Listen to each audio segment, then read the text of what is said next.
Chapter 10.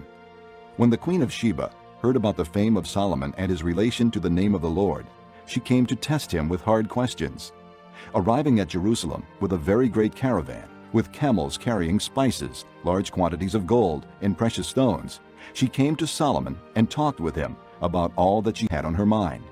Solomon answered all her questions. Nothing was too hard for the king to explain to her. When the queen of Sheba saw all the wisdom of Solomon and the palace he had built, the food on his table, the seating of his officials, the attending servants in their robes, his cupbearers, and the burnt offerings he made at the temple of the Lord, she was overwhelmed. She said to the king, "The report I heard in my own country about your achievements and your wisdom is true.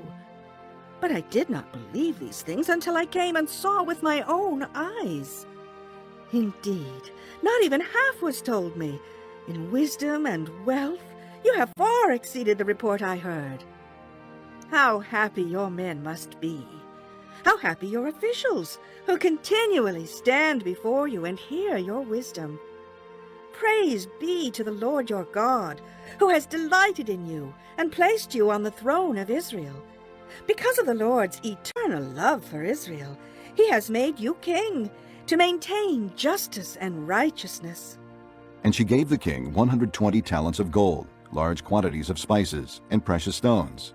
Never again were so many spices brought in as those the queen of Sheba gave to King Solomon.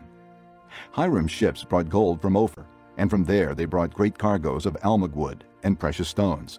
The king used the almug wood to make supports for the temple of the Lord and for the royal palace, and to make harps and lyres for the musicians. So much almug wood has never been imported or seen since that day. King Solomon gave the queen of Sheba all she desired and asked for, besides what he had given her out of his royal bounty. Then she left and returned with her retinue to her own country.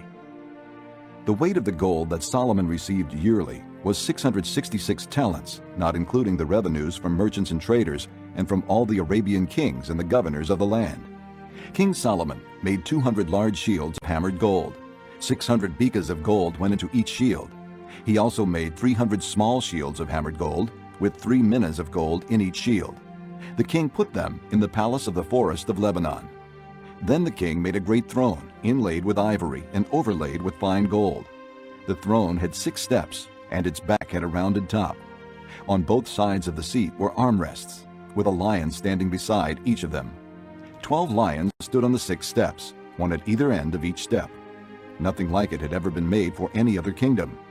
All King Solomon's goblets were gold, and all the household articles in the palace of the forest of Lebanon were pure gold.